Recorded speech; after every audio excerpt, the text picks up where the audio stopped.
¿Te cuesta dormir en las noches? ¿Vives en un estado de constante ansiedad? Junto a la pandemia del coronavirus, el mundo, particularmente el occidental, vive otra crisis de salud. Conversamos sobre la ansiedad pandémica entre amigos.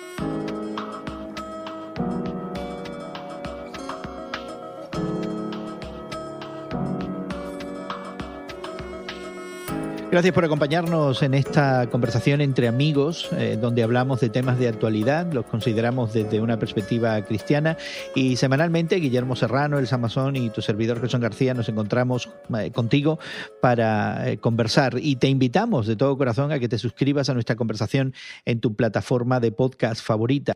En el día de hoy estamos considerando un par de noticias que nos han llamado poderosamente la atención esta semana. Una nos llega desde El País, España, que dice que el consumo de medicamentos para la ansiedad, la depresión y los problemas de sueño subió un 4% durante la primera ola del coronavirus en España. Entre enero y septiembre de este año se han vendido en ese país 4,4 millones de unidades de ansiolíticos hasta superar los 110 millones. Otra noticia que nos llega de Japón nos dice que más personas murieron por suicidio el mes pasado que por COVID en todo el 2020 en ese país asiático, y las mujeres han sido posiblemente las más afectadas. En su página en español, CNN se pregunta el porqué de esta situación. La pandemia del coronavirus, que parece ir acompañada de esta pandemia de ansiedad. Fíjense ustedes que debe más o menos hacer unos 10 años a 12 años, yo hice un estudio para un programa de la televisión sobre el problema de Japón, porque este problema del suicidio en Japón es una cuestión universal. Viene después de la Segunda Guerra, cuando Japón quedó arrasado, prácticamente murieron la mayoría de los hombres en Japón. Y es que realmente es un problema que arrastra a la sociedad japonesa desde hace un rato para acá, de no encontrarle sentido a la vida, y entonces es el más alto en cuanto al nivel de suicidio. Esta noticia, por ejemplo, que dice que en Japón 2.153 personas se suicidaron contra 2.087 que mató el coronavirus, no deja de ser una cifra preocupante. Y yo creo que lo que más preocupa en este país específicamente es el suicidio entre los jóvenes y entre las mujeres. Japón es un país de grandes contrastes, una cultura más que milenaria y un desarrollo de verdad sin precedentes, porque es la tercera potencia a nivel mundial después de los Estados Unidos y Alemania en cuanto a su economía.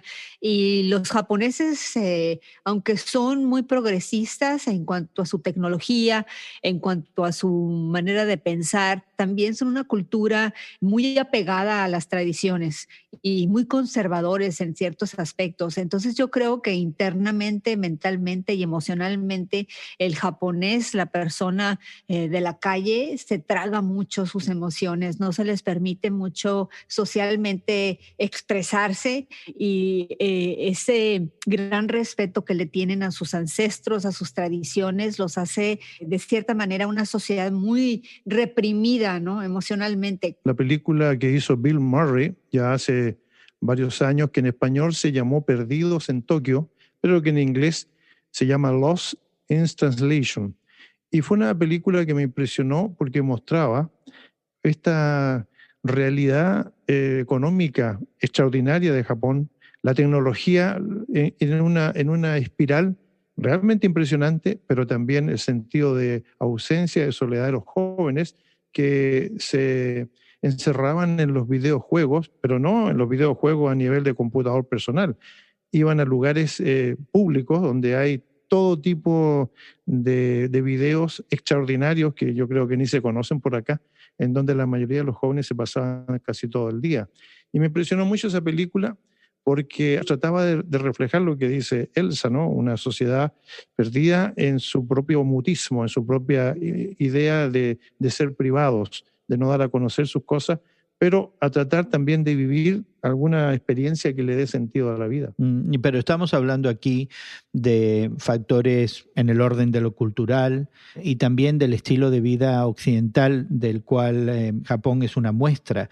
Me llama mucho la atención que junto a esta noticia se produce la del consumo de fármacos y de ansiolíticos en España, un país que muchos considerarían beneficiado, un lugar donde algunos quisieran retirarse. Yo me había anotado para irme a vivir a España antes de la pandemia, pero ahora no estoy tan seguro. Así es, muchos de nosotros estamos repensando eso, pero la realidad es que esta desesperación, esta crisis existencial, esta ansiedad, esta falta de sueño, esta inclinación a la depresión e incluso la tragedia del suicidio no es nueva en la sociedad occidental. Tú, Guillermo, has escrito, has documentado, has comentado en los medios de comunicación, hemos hablado de este tema con anterioridad, pero todo esto ahora se ve acrecentado por una crisis de salud, por esta indefinición de una pandemia que parece no tener fin de alguna manera. Bueno, se juntan todos los factores, ¿no? Estaba escuchando un reportaje de la Argentina que ya ha completado 8 meses en reclusión. Prácticamente la gente está recluida en sus casas, en sus apartamentos. Son 8 meses. Y para los que tenemos la oportunidad de vivir en casas que todavía tienen patio, jardín, lugar donde uno puede caminar y todo eso, yo trato de imaginarme lo que puede ser una reclusión de 8 meses en un apartamento, que no tienen posibilidad alguna de esparcimiento, de salir. Es decir, a menos que haya un balcón, no hay ninguna posibilidad de nada. Entonces yo creo que eso crea las condiciones para un abatimiento, para una depresión y también para la búsqueda de los fármacos que pueden ayudarle a la persona, por lo menos, a tratar de vivir de una manera relativamente normal. Muchas veces cuando los facultativos tratan estos problemas de ansiedad, de falta de sueño, de inquietud, de depresión, pues hablan de condiciones internas, ¿no? De pronto de problemas neurológicos, desbalances químicos en el cerebro que hacen a una persona más propensa quizás al desánimo, a la depresión. Y se hablan de factores externos, las condiciones económicas, la situación de no poder salir ni siquiera al balcón de tu casa, de la que nos comentaba Guillermo.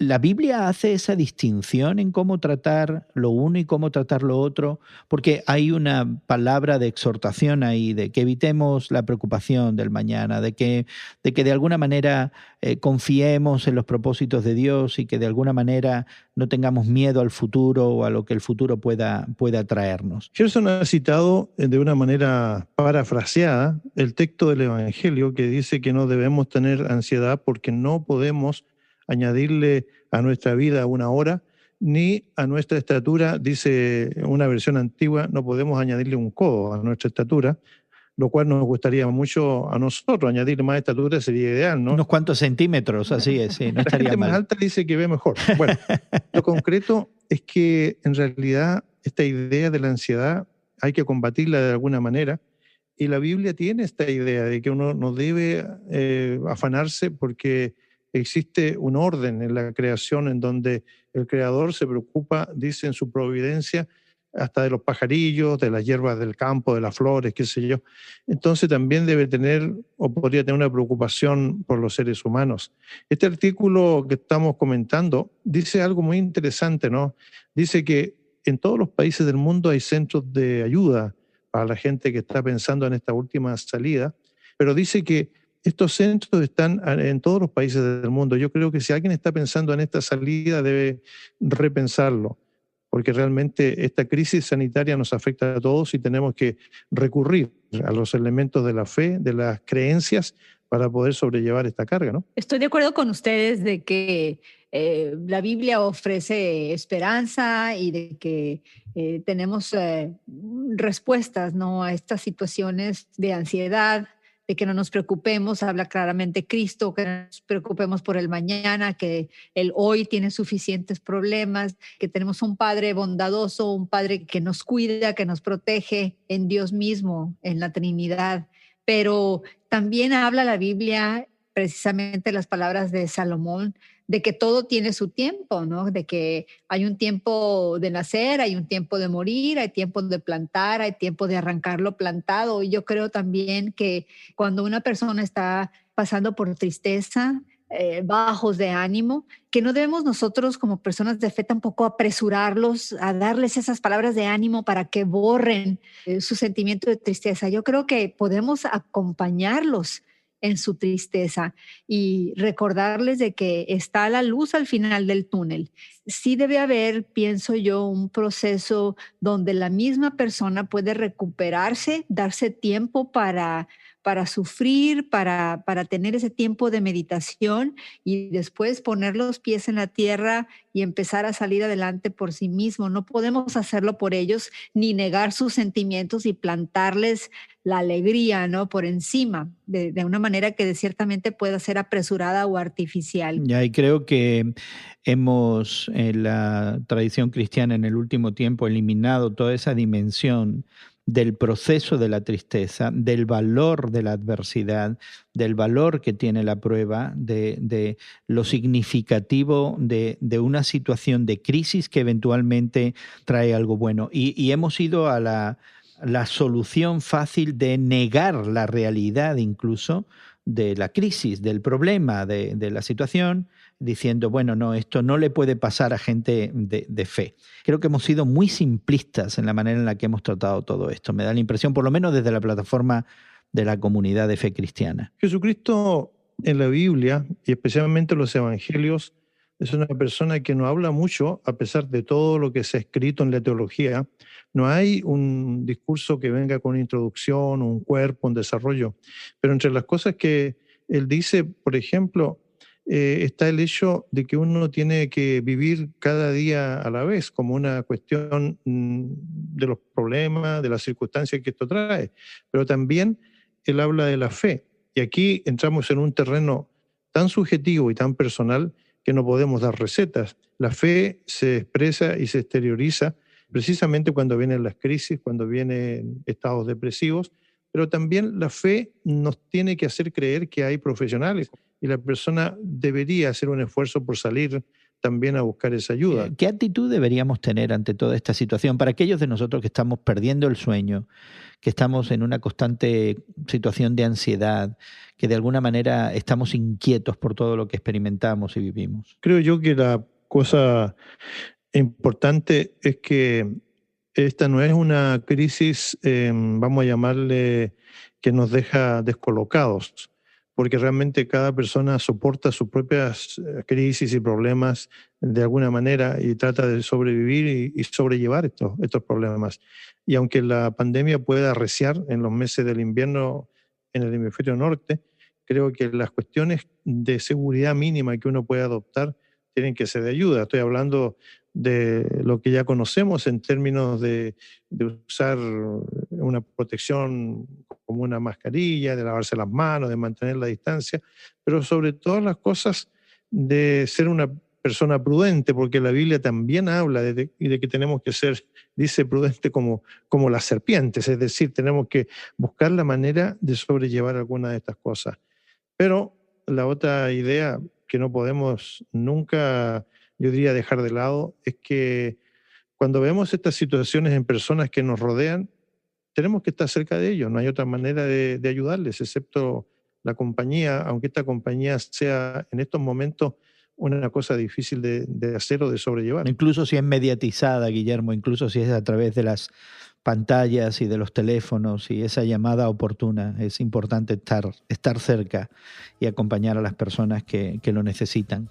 Y por eso queremos, querido amigo que nos acompañas en esta conversación, a que te pongas en contacto con nosotros también, de escuchar lo que tú tienes que decir acerca de estos temas que semana a semana conversamos, Elsa Mazón, Guillermo Serrano y tu servidor Gerson García, entre amigos. Puedes visitarnos en nuestra página de internet radiomoody.org o también encontrarte con nosotros en Twitter. En Twitter somos tus temas de hoy en Twitter. Queremos agradecer el trabajo de producción que se hace tanto en Sao Paulo, Brasil, como en la ciudad de Chicago y que hace posible que esta conversación entre amigos llegue hasta ti. Te agradecemos el tiempo que has invertido en pasarla con nosotros, confiando que lo hayas disfrutado y que te encontremos en otra ocasión. Que pases un buen día y que Dios te bendiga.